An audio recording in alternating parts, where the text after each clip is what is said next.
완전히 충족될 수 있는 욕망은 없다. 하나의 욕망이 완성되면 다른 10개의 욕망이 꼬리를 문다. 이렇게 수많은 욕망이 꼬리를 물고 나타난다. 그리고 삶은 너무나 짧다. 죽음은 언제라도 그대의 문을 두드릴 수 있다. 그대는 충족되기 위하여 세상에 태어났다. 그러나 그대는 충족되지 못한 채 빈손으로 세상을 떠난다. 그러므로 그대는 다시 세상에 돌아와야 할 것이다. 수업을 마치지 못하는 한 그대는 계속해서 어떤 자궁 안으로 내던져질 것이다. 그대는 세상이라는 학교에 다시 돌아와야 할 것이다. 그대는 수만 번이나 학교로 보내졌다. 그리고 주의하지 않으면 이 삶에서도 유급 사태를 피할 수 없을 것이다. 의식이 각성된 사람은 즉흥적으로 반응한다. 그는 거울과 같다. 그는 앞에 있는 모든 것을 있는 그대로 비춘다. 이 즉흥성, 이 깨어있는 의식에서 새로운 행동이 나타난다. 그 행동은 결코 구속을 낳지 않는다. 어떤 가르마도 남기지 않는다. 그 행동은 그대를 자유롭게 한다. 자신의 본성에 귀 기울인다면 그대는 언제나 자유롭다. 그러나 이 간단한 충고가 사람들에게는 굉장히 어려운 것으로 보인다. 이것은 세상에서 가장 쉽고 간단한 일이다. 모든 아이가 자신의 본성에 따라 태어난다. 그러나 성장함에 따라 서서히 본성과의 접촉을 잃기 시작한다. 그대는 본성과 점점 멀어진다. 결국 그대는 지식의 틀에 갇히고 특정한 인격의 테두리를 벗어나지 못하게 된다. 자신의 가슴과 본성을 전혀 인식하지 못하게 된다. 그때 그대는 이런 질문을 하기 시작한다. 당신은 안으로 들어가라고 말씀하셨습니다. 그것이 무슨 뜻입니까? 그대는 말뜻은 알고 있을 것이다. 그러나 안으로 들어가는 것은 매우 어렵다. 그대는 지금까지 밖으로 나가는 법만 배워왔기 때문이다. 그대는 어떻게 밖으로 나갈 수 있는지 그것만을 안다. 그대의 의식은 자신이 아닌 타인을 향해 있다. 자기 자신에게로 가는 길을 까맣게 잊었다. 그대는 계속해서 타인의 방문을 두드린다. 내면의 영토로 들어가는 것, 이것이 종교이다. 그러나 안으로 들어가라는 간단한 말이 대단히 이해하기 어려운 말이 되어버렸다. 마음은 오직 밖으로 나가는 법을 알 뿐이다. 나는 그대에게 후진 기호가 있음을 가르친다. 다만 그대는 그것을 잊고 있을 뿐이다. 그대는 밖으로 나가는 법을 안다. 밖으로 나가라는 말이 무슨 뜻입니까? 하고 묻는 사람은 아무도 없다. 그런데 모든 사람이 안으로 들어가라는 건 무슨 뜻입니까? 하고 묻는다. 이토록 간단한 말을. 생각은 밖으로 나가는 것이다. 그리고 무념은 안으로 들어가는 것이다. 생각하는 것은 곧 그대 자신으로부터 멀어지는 것이다. 사념은 그대를 먼 곳으로 데려간다. 그러나 생각이 없을 때에는 무념의 상태에서 그대는 돌연 안에 존재한다. 사념이 없으면 밖으로 나갈 수 없다. 욕망이 없으면 밖으로 나갈 수 없다. 밖으로 나가기 위해서는 욕망이라는 연료와 사념이라는 자동차가 필요하다. 아무것도 함이 없이 조용히 앉아 있다면 생각과 욕망도 없이. 그때 그대는 어디로 갈 수 있겠는가? 사실 안으로 들어간다는 것은 진짜로 안에 들어가는 것이 아니다. 그것은 다만 밖으로 나가는 것을 중단하는 것이다. 밖으로 나가는 것을 멈출 때 그대는 도련 안에 있는 자신을 발견한다. 가는 것을 멈추라. 어느 곳으로도 가지 말라. 아무 곳으로도 가지 않고 침묵 속에 앉아 있을 수 있겠는가? 물론 몸은 앉을 수 있다. 그것은 어렵지 않다. 요가 자세를 배울 수도 있고 거의 석상처럼 꼼짝도 않고 앉아 있을 수 있다. 그러나 문제는 그대가 내면에서 무엇을 하고 있느냐 하는 것이다. 욕망, 사념, 추억, 상상 등 온갖 종류의 투영이 들끓고 있지 않은가? 그것 또한 멈추라. 어떻게 하면 그들을 멈출 수 있겠는가? 다만 그들과 동일시되지 않고 무관심하면 된다. 그들의 관심을 쏟지 말라.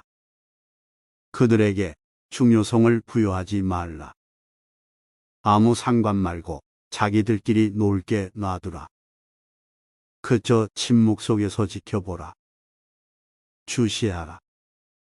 주시. 이 단어를 명심하라. 주시가 깊어질수록 욕망과 사념, 회상과 상상을 이루고 있던 에너지는 새로운 깊이로 흡수되기 시작한다. 똑같은 에너지가 내면으로 가는데 이용된다. 그때에는 안으로 들어가라. 는 내 말뜻을 이해할 수 있을 것이다. 나의 접근 방식은 실존적이다. 안으로 들어가라는 것이 무엇인지 알고 싶다면 안으로 들어가라. 그대의 사념을 관찰하라. 사념과 동일시되지 말라. 관찰자로 남으라. 찬성도 반대도 없이 무관심하라. 판단하지 말라. 판단은 동일시를 초래한다. 이 생각은 옳고 저 생각은 그르다. 고 말하지 말라. 사념에 대해 논평하지 말라. 거리에 자동차가 지나가듯이 사념이 지나가게 놔두라. 길 옆에 서서 지나가는 차들을 무관심하게 바라보듯이 사념을 지켜보라. 트럭, 버스, 자전거, 무엇이 지나가든 관계없다. 집착하지 않고 무관심하게 지켜본다면 멀지 않아 모든 사념이 사라질 것이다. 왜냐하면 사념은 그대가 계속 에너지를 주어야만 움직일 수 있기 때문이다. 에너지 공급을 중단하는 것. 바로 이것이 주시의 비밀이다. 사념을 움직이게 만드는 것은 그대의 에너지이다. 그대의 에너지가 흘러들지 않으면 사념은 몰락하기 시작한다. 사념은 제 힘으로 서 있을 수 없다. 마음의 길이 완전히 비어 있을 때 그대는 이미 안에 존재한다. 이것이 안으로 들어가라는 말의 의미이다. 이것이 그대의 본성을 따르라는 붓다의 말이 의미하는 바이다. 비추지 못하는 마음은 성글게 이은 지붕이다. 담력이 비처럼 스며들어 범람하리니. 그러나 지붕이 튼튼하면 비가 스며들지 못하리라. 이것은 거울이 사물을 비추는 것과 같다. 그대가 거울 앞에 서 있을 때 거울은 그대에 대해 생각하지 않는다. 거울은 그저 비출 뿐이다. 그렇게 있는 그대로 비추는 것. 이것이 붓다가 말하는 의미이다. 마음은 비추는 법에 대해 까맣게 잊었다. 성글게 이은 지붕이다. 우리는 어떻게 비추는지에 대해 완전히 잊었다. 우리는 생각하는 법을 알 뿐 비추는 법은 알지 못한다. 아이들을 보라. 아이는 세상에 태어나 처음으로 눈을 뜨고 나무를 볼 것이다. 그러나 그는 속으로 이것은 나무야 하고 말하지 않을 것이다. 그는 불빛을 본다. 그러나 이것은 전깃불이야 하고 말하지는 않을 것이다. 아이는 빨간 장미를 보지만 이 꽃은 장미이고 색깔은 빨간색이야라고 생각하지 않을 것이다. 그는 어떤 것을 보아도 내면에서 아무 말도 하지 않을 것이다. 이것이 비춤이다. 아이는 그저 비출 뿐이다. 그대는 정원의 핀 장미를 보고 이 장미는 참 아름답다고 말한다. 그러나 그대는 진정으로 장미의 아름다움을 보고 있는가? 그대는 판에 박힌 문구를 되뇌고 있는 것이다. 그대는 장미가 아름답다는 말을 들었다. 그래서 그렇게 말하고 있는 것이다. 아름다운 석양을 보면서 그대는 참 아름답군 하고 말한다. 그러나 그대는 진정으로 석양을 보고 있지 않다. 그대는 석양에 별 관심이 없을지도 모른다. 그대는 그냥 무의식적으로 석양이 참 아름답군 하고 말하는 것이다. 그대의 말은 진정으로 석양이 아름답다는 말이 아니다. 그대는 단지 지금까지 들어온 말을 반복하고 있는 것이다. 그것은 그대의 말이 아니다. 다른 사람의 말을 되풀이하고 있는 것이다. 깊숙이 관찰해보라. 그러면 이것이 누구의 말인지 발견할 수 있을 것이다. 부모의 말일 수도 있고 선생님이나 친구의 말일 수도 있다. 자세히 관찰해보라. 그러면 석양이 아름답다고 최초로 말한 사람이 음성을 들을 수도 있을 것이다. 그리고 그대는 그 말을 반복하고 있음에 불과하다는 사실을 알 수 있을 것이다. 비출 수 있는 거울이 되도록 하라. 그대의 거울을 닦아서 투명하게 비출 수 있도록 하라. 탐욕이 비처럼 스며들어 봄나만이 비추는 법을 잊은 마음은 항상 욕망에 의해 희생된다. 그 마음은 머리에 의해 희생되고 미래에 의해 희생되고 끊임없이 솟아나는 이런저런 갈망에 의해 희생된다. 그러나 지붕이 튼튼하면 비가 스며들지 못하리라. 실체를 비추는 법을 안다면 거기에 그대의 은신처가 있다. 그대는 안전하다. 왜냐하면 그대는 신 안에 있기 때문이다. 그대는 진리의 일부이다. 모든 사념은 불순하다. 사념은 순수해질 수 없다.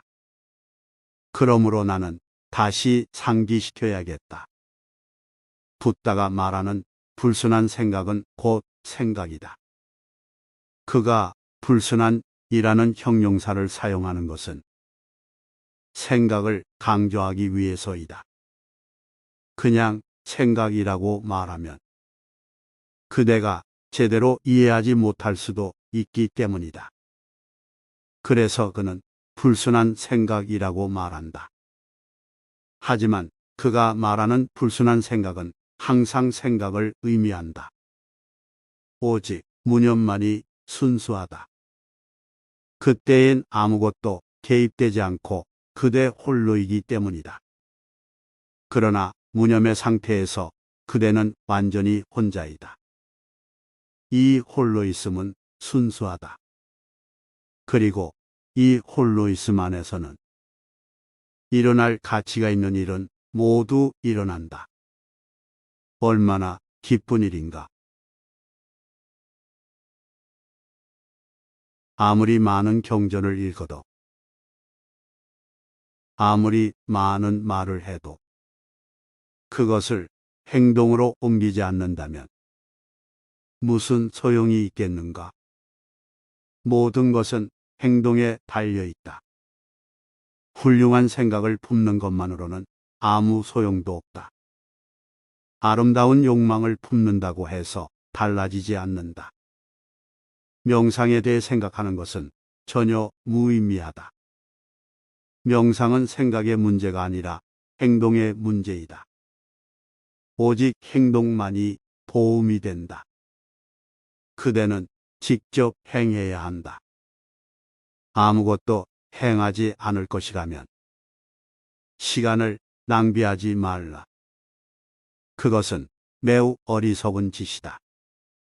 그것은 전혀 쓸모없는 짓이다. 반드시 행동이 뒤따라야 한다. 만일 어떤 것이 진리임을 확신한다면 즉시 그것을 행동으로 옮기라. 지금 당장 행하라. 그러나 마음은 교활하기 그지없다. 마음의 가장 교활한 술책은 연기이다. 마음은 내일이라고 말한다. 그러나 내일은 결코 오지 않는다. 마음은 이렇게 말한다. 알았어요. 언젠가는 명상할 거예요. 먼저 명상이 무엇인지 알고 난 다음에 그대는 평생 동안 명상이 무엇인지 이해하려고 애쓰면서 아무것도 행동에 옮기지 않는다. 그러나 행동이 없는 한 아무 일도 일어나지 않는다. 행동이 따르지 않는다면 어떤 변화도 일어나지 않을 것이다. 소위 영적인 모임이라는 곳에서 바로 이런 일이 일어나고 있다. 그들은 일요일 날 교회에 나가 주의 깊고 진지하게 설교를 듣는다. 그러나 일단 교회 밖으로 나오면 그 설교는 그들의 삶에 아무 영향도 미치지 못한다. 사실 설교자 자신도 자기의 말에 별 영향을 받지 않는다. 그것은 그의 사업일 뿐이다. 그는 설교를 해서 먹고 산다. 그는 직업인이다. 그리고 청중들의 입장에서 보면 일요일마다 교회에 나가는 것은 그 집단에서 좋은 평판을 얻기 위한 통과 의례이다. 교회는 또한 사람들을 만나고 잡담을 나눌 수 있는 사회적인 모임이다. 그것은 종교라는 이름 하에 주어지는 훌륭한 기회이다. 그것은 그들의 삶을 변화시키지 못한다. 그대를 행동의 세계로 데려가는 것은 깊은 신뢰이다. 행동은 위험을 수반한다.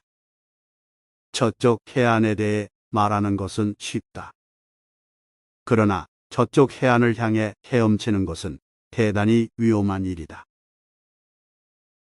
그것은 지도가 없기 때문이다. 사실 저쪽 해안에 대해 확신할 수 있는 사람은 아무도 없다.